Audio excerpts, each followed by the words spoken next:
Hey, ¿qué tal amigos? ¿Cómo están? Soy Daniel Gutiérrez y en esta ocasión les estaré hablando de qué es espectrofotometría y cómo se aplica. Bueno, la espectrofotometría es un método científico que utilizan para ver cuánta luz absorbe una sustancia, ¿no es cierto? Y pues esto lo hacen midiendo la intensidad de la luz de un haz luminoso que pasa a través de una solución.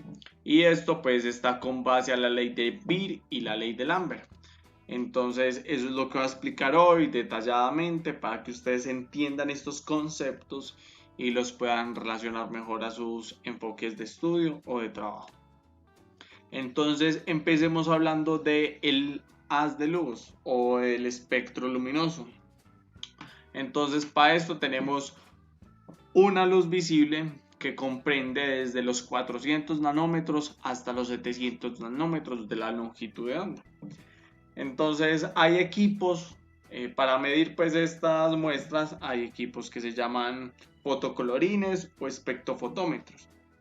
Estos equipos pues comprenden toda la luz visible, hay algunos que comprenden también la ultravioleta y otros la infrarroja. Pero en este caso no estaremos hablando de infrarroja ni ultravioleta, sino que vamos a estar hablando de la luz visible. ¿Para qué se utiliza la ultravioleta? Se cuestionarán de pronto ustedes. Entonces, la ultravioleta la utilizan en esos equipos para medir la absorbancia que tiene el ADN. Eso está, el pico de absorción del ADN está más o menos entre 260 a 270 nanómetros. Entonces está bueno eso, pero hoy solo les voy a hablar de luz visible. Bueno, entonces, ¿cómo funciona un espectrofotómetro o espectrocolorímetro? Entonces, todos estos equipos tienen una fuente de luz. Entonces, esa luz pasa por un colimador proyectándolo hacia un monocromador o prisma, más conocido pues como prisma, ¿no es cierto? Entonces, este prisma lo que hace es separar las longitudes de onda y ahí es donde quedan los colores, que va desde el morado o hasta el rojo. Entonces, dependiendo de la longitud de onda, pues se determinan estos colores. Tenemos un selector de longitud de onda o un filtro, ya les explico por qué, donde se pone la muestra y por último un detector.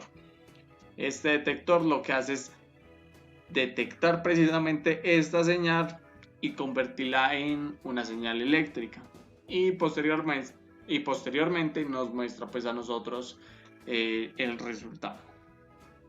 Bueno, ¿por qué les decía que aquí en longitud de onda puede ser también un filtro? Bueno, en realidad esto es un filtro. ¿Qué puede ser? En algunos casos, como por ejemplo un fotocolorímetro, que ya no se ven, pero antes eran unos filtros de colores que se ponían ahí. Entonces, que el filtro de color azul y tan ponían ahí. No, que el filtro de color rojo, se ponía ahí. Ahora ya no es un filtro de color, ahora lo que es un filtro de longitud de onda. ¿Cómo así? Entonces el equipo tiene una perillita donde uno controla la longitud de onda que uno determine. Entonces, por ejemplo, 260 en algunos casos, por ejemplo, para medir el ADN, que solo lo tienen algunos equipos, no todos. En este caso, por ejemplo, serían 420. Entonces uno le queda duda 420 o 560. Grado hay 560.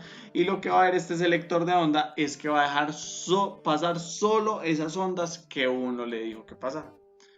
Entonces, bueno.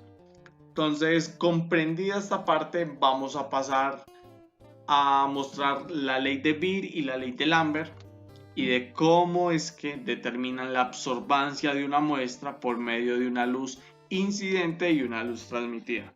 Estos son unos conceptos que debemos tener claros para seguir el video, que es luz incidente y luz transmitida. Y vamos a ver absorbancia como ABS o solo AB. Entonces, bueno, continuamos con la ley de Lambert. Entonces, ¿qué nos plantea la ley de Lambert?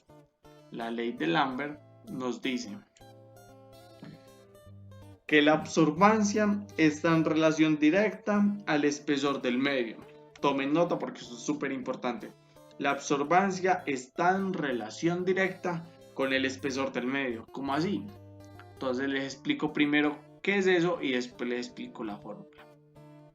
Entonces nos dice que la absorbancia está en relación directa con el espesor del medio. ¿Por qué? Porque a mayor espesor, mayor absorbancia va a tener.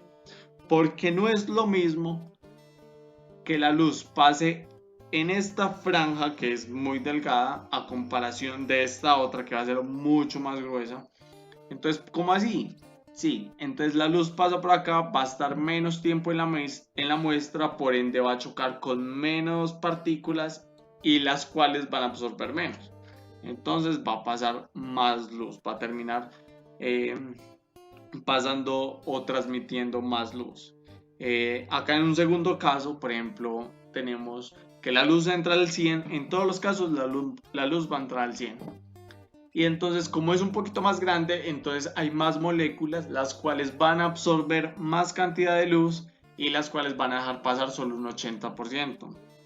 Y en este caso, dejaron pasar solo un 60% y absorber un 40%. ¿Por qué? Porque es muy grande y al ser ya tan grande van a absorber mucho más luz y por esa razón es que dejan salir solo el 60% en este caso. Listo, entonces acá tenemos la tabla. Recordemos pues que la absorción es inversamente proporcional a la transmitancia, al porcentaje de transmitancia. La absorción no se da en porcentaje, la absorción por el contrario se da en longitud de onda, que serían nanómetros o nanómetros molares en algunos casos. En este caso lo voy a mostrar en porcentaje para que ustedes entiendan de una forma más sencilla. Entonces en este caso el ojo humano vería esta luz del 60% un poco más débil y viendo al 90% mucho más fuerte. Entonces bueno, entonces ¿qué nos dice esta ley de Lambert? ¿Cómo así? ¿Qué es esta mano de cosas que no entienden bien? Listo, ya le explico. Entonces nos dice que la absorbancia o densidad óptica es igual al logaritmo en base 10 entre la relación de la luz incidente y la luz transmitida. Listo, esto es igual a A por B. ¿Cómo así que A por B? A es el coeficiente de extinción molar y B es el espesor del medio. El coeficiente lo vamos a tener como una constante, ¿listo? Y el espesor del medio va a ser una variable. Entonces, esta a grandes rasgos es la ley de Lambert. ¿Y qué nos dice la ley de Beer? Entonces, el señor Beer nos dice de la siguiente manera. Entonces nos dice que la absorbencia o la absorbancia está relacionada directamente con la concentración del soluto. Ah, entonces ya vemos una primera diferencia, ¿no es cierto? Entonces, aquí el señor Beer nos dice que la absorbancia está en relación directa con el espesor del medio. Pero aquí el señor Lambert nos dice que la absorbancia ya está en relación directa con la concentración del soluto. ¿Cómo así? Listo, no es lo mismo, no va a tener la misma absorbancia una muestra que tenga una gota de colorante o una muestra que va a tener 3 gotas de colorante. Entonces paso a explicar esta parte. Entonces recordemos que la luz incidente siempre va a ser 100. Entonces, teniendo esta base como 100, entonces nos dice que la primera muestra va a tener una gota de concentración.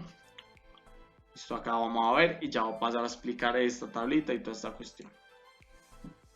Entonces le echamos una gota y lo que dice es que nos sacó un 90% de luz transmitida. Quiere decir que se quedó un 10%. ¿Por qué?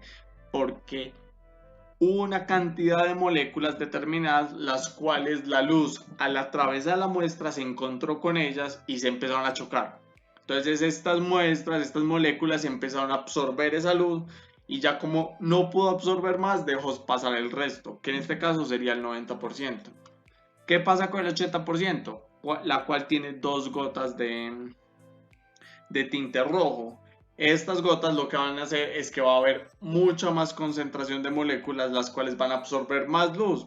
Entonces, claro, la luz al ingresar se encuentra con más moléculas, exactamente con el doble de moléculas del de arriba. Entonces, ¿qué va a hacer? Esas moléculas van a empezar a absorber toda esa luz y la luz solo pasa a un 80%, que fue el que ya las moléculas no pudieron absorber más. Eso quiere decir que absorbió el 20%. Y en el tercer caso acá, que le echamos 3 goticas de colorante rojo, entonces la luz llegó y pasó y se encontró con una cantidad enorme de moléculas, las cuales absorbieron un 30% de esa luz, y como no eran capaces de absorber más, entonces dejan pasar solo un 70%, como lo podemos ver acá. Entonces Beer nos plantea esta tablita que está acá, que la pueden ver. Entonces, en este eje de las abscisas ponemos la concentración del soluto, y en esta la absorbencia. Entonces, él nos dice que todas, como están en relación directas, van a tener un crecimiento lineal. Entonces, en la muestra que sea, podemos determinar la concentración del soluto por medio de esta tabla. Entonces trazamos, pues, hacemos la tabla y ponemos en el espectrofotómetro la muestra, y el espectrofotómetro solo nos va a mostrar la absorbencia y nos va a decir, no, que la absorbencia fue de, en este caso, recordemos que lo voy a decir en porcentajes para que ustedes se hagan una idea de esto. Entonces la muestra absorbió un 20%. Entonces nos venimos a la tabla y nos dice que la concentración es de 2. O, no, que la muestra tuvo un 25%. Venimos a la tabla y nos daría más o menos acá, y nos daría aproximadamente un 2.5 de concentración. Entonces esta tabla es súper importante para lo que nos plantea el señor Beer. Pues acá tenemos con concentración, la concentración de 1, 2 y 3 en ese mismo orden, la absorbancia que tiene la cantidad de concentración determinada, y finalmente tenemos la transmitancia. Recordemos pues nuevamente, la transmitancia es inversamente proporcional a la absorbancia. Bueno, entonces ahora vamos a pasar a ver qué nos plantea el señor Beer y el señor Lambert a la misma vez. Entonces el señor Beer y el señor Lambert nos plantean una ecuación la cual queda de esta manera, y nos dicen: la absorbancia es igual a, recordemos que la A es el coeficiente de extinción molar, que es la constante, por B, que sería el espesor del medio, por C, que sería la concentración del soluto. Entonces esto es lo que traduce esta ley. Entonces, para calcular la absorbancia, simplemente como el coeficiente de extinción molar lo multiplicamos por el espesor del medio y por la concentración, y esto nos daría la absorbancia. ¿Qué queremos calcular? ¿Cuál es el coeficiente de extinción molar? Pues derivamos esta ecuación y nos queda una ecuación más o menos así, o no más o menos, nos queda una ecuación exactamente así. Entonces, donde nos dice que el coeficiente es igual a la absorbancia dividido o sobre B por C, que sería el espesor del medio y la concentración del soluto. Entonces, ¿cómo vamos a ver la absorbancia? Pues muy sencillo, lo ponemos en el espectrofotómetro y el espectrofotómetro nos va a dar esa ecuación. También la podemos hacer manual con esta ley que está acá. Empezamos a multiplicar el coeficiente por el espesor y por la concentración. Esta fórmula que tenemos acá es para determinar el factor de calibración. Me parece que es algo muy interesante. Entonces nos dice que la concentración de la muestra es exactamente igual a la absorción de la muestra por la concentración estándar, que esta concentración estándar viene ya determinada en los reactivos que compremos. Entonces ahí en la etiqueta del reactivo aparece pues la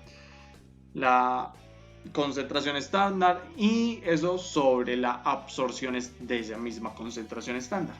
Entonces estas son cosas que ya vienen en el reactivo, en la etiqueta del reactivo, y acá está el factor de calibración, y si no está, pues sencillamente se puede medir o se puede calcular mediante esta fórmula. Me parece que es algo muy interesante. Entonces, sin más, esto es lo que comprende espectrofotometría, y estas pues son las leyes, ¿no es cierto? Espero que les haya quedado claro, y ustedes también pueden regresar al video y verlo una y otra vez para determinar pues qué es lo que quedó fallando, y yo sé que ahí lo van a entender perfectamente. Y pues nada, muchas gracias por su atención. Nos vemos en una próxima ocasión.